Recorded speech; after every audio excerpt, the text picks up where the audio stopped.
जब वो प्रतिमा तिरपाल के नीचे रखी हुई थी और वो प्रतिमा भी लापता हो चुकी है। लक्ष्मण जो शेषनाग के अवतार है उनको भी बंधवा दिया इन्होंने। व्यापारी के ऊपर जो डंडा बरस रहा है ना, कोई बोलेगा नहीं, गरीब तबका से लेकर चाहे करोड़पति हो, इनके खिलाफ जाएगा। 65 पैसे का डिफरेंस आया तो उन्होंने 10,000 रुपया पेनाल्टी और इंटरेस्ट सहित लगा दिया। बात की स्थिति प्रतिदिन नीचे जा रही है। मंत्री जी और भारत सरकार को केवल एक ही चीज है कि पैसा ले आइए। जिले का ब्लेज वीवर फर्म है हमारी, जिस पर 17-18 में 65 पैसे का डिफरेंस जोड़ में मैनेजर ने, हमारे जो अकाउंटेंट है उनके द्वारा हो गया। उसके ऊपर 10,000 रुपए की पेनाल्टी और 18% इंटरेस्ट। आज कितने साल हो गए, और उससे ज्यादा पेनाल्टी से ज्यादा 20,000 रुपया हमारे ब्याज, 30-35 हजार रुपए के 65 पैसे का डिफरेंस पर आज हम 35,000 रुपए के ऊपर लॉस में है। हम लोगों ने अपील इसलिए की है कि हमारे अधिवक्ता हैं, उन्होंने कहा इसको हम लोग छुड़वाएंगे, आप निश्चिंत रहिए। लेकिन शासन के जो अधिकारी बैठे हुए हैं उनकी भी मजबूरी है।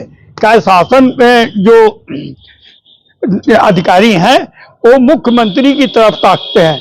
मुख्यमंत्री जी और भारत सरकार को केवल एक ही चीज है कि पैसा ले आइए। पहले 55 कांग्रेस के काल में सुना था हमने कि 55 लाख करोड़ रुपया कर्ज है भारत सरकार पे विश्व बैंक के। आज 150 करोड़ के ऊपर विश्व बैंक का कर्ज हो गया है। आने वाली सरकार एक कर्ज कैसे चुकाएगी हमको नहीं मालूम, समझ में नहीं आ रहा। हम भी पॉलिटिकल है, 65 साल उम्र है हमारी, ये चीजें हम समझ रहे हैं। हमारे जब कांग्रेस का काल हुआ करता था, जो मंत्री मिर्जापुर में आता था, मिर्जापुर जनपद के अंदर कुछ न कुछ दे के जाता था। माननीय दिग्विजय सिंह मुख्यमंत्री थे मध्य प्रदेश के, यहाँ पर्यटक स्थल के लिए मैंने उनसे कहा, वो अष्टभुजी डाक बंगले पर प्रेस वार्ता में उन्होंने 10 लाख रुपए की घोषणा की और जिला पंचायत से जमीन लेकर वहां एक गेस्ट हाउस बना। और गेस्ट हाउस की आज की स्थिति ये है, उसके ईंटें और खिड़की निकाल के लोग बेच दे रहे हैं। ये शासन की मंशा। कोई भी गेस्ट हाउस किसी भी सरकार ने पैसा दिया हो, वो बना तो हमारे उत्तर प्रदेश जनपद मिर्जापुर के अंदर था, उसकी देखरेख और उसकी सुरक्षा करनी चाहिए और शासन को उस पर पैसा लगाना चाहिए। व्यापार की स्थिति प्रतिदिन नीचे जा रही है। उद्योग धंधे कारपेट के जो कई हजार करोड़ रुपया साल में भारत से बाहर जाता था, आज सैकड़े में आ चुका है। ऐसी परिस्थिति में व्यापारी समाज और यहाँ के जो गरीब तबके के लोग, जिनको ये सरकार कहती है 5 किलो अनाज और 3 किलो गेहूं और 2 किलो चावल दे रही है, उनकी घर की स्थिति बड़ी है। परिवार बड़े हैं गरीब लोगों की, काती खोलते तो 16 रुपया किलो मिल जाता था, तो उनका खर्चा तेल साबुन का और अन्य चीजों का हो जाता था। लेकिन आज की स्थिति में जब उद्योग धंधे ही नहीं रह गए तो उनका परिवार कहाँ चल रहा है। तो 65 पैसे पे 10,000 की पेनल्टी, ये किस हिसाब से डिफरेंस उन्होंने जब जोड़ा तो 65 पैसे का डिफरेंस आया तो उन्होंने 10,000 रुपया पेनाल्टी और इंटरेस्ट सहित लगा दिया हमारे ऊपर। ऐसे मिर्जापुर में कितने होंगे पीड़ित? अधिकतम व्यापारी समाज के लोग ऐसे होंगे। कहीं न कहीं हम तो, हमारे यहाँ तो चार्टर्ड अकाउंटेंट बैठता है, जब वो गलती कर सकता है।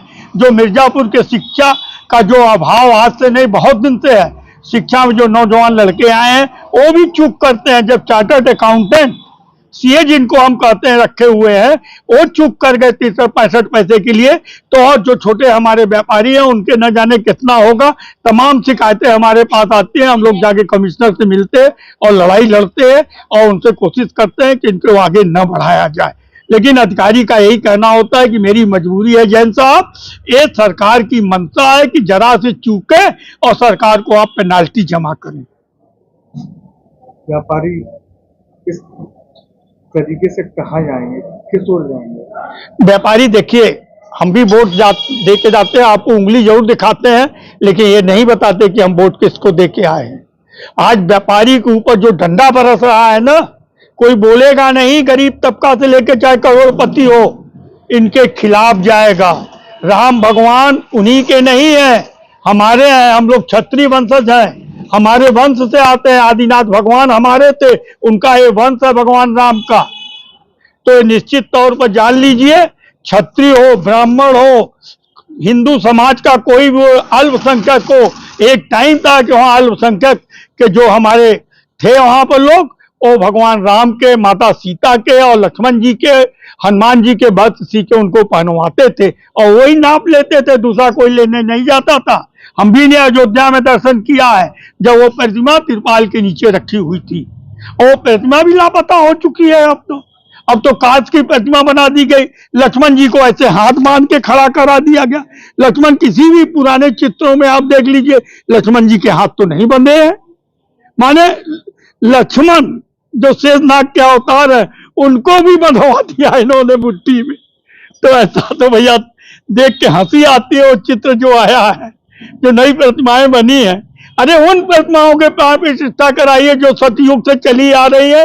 इन नई प्रतिमाओं की क्या इसकी जरूरत पड़ गई? केवल मोदी जी फीता काटेंगे, मंदिर का उद्घाटन करेंगे और इसलिए वो ताली बजवाएंगे, फ्री कर दी है, बहुत फ्री कर दी है ट्रेन कि अयोध्या आइए। लेकिन जब वहां से लौटेंगे ना, इसके बाद जो जाएगा तो उसका WT में इतना लंबा पेनाल्टी लगेगी, कुछ चोला मस्त हो जाएगा उसका। गहरे राम राम, कहाँ से हम अयोध्या आ गए।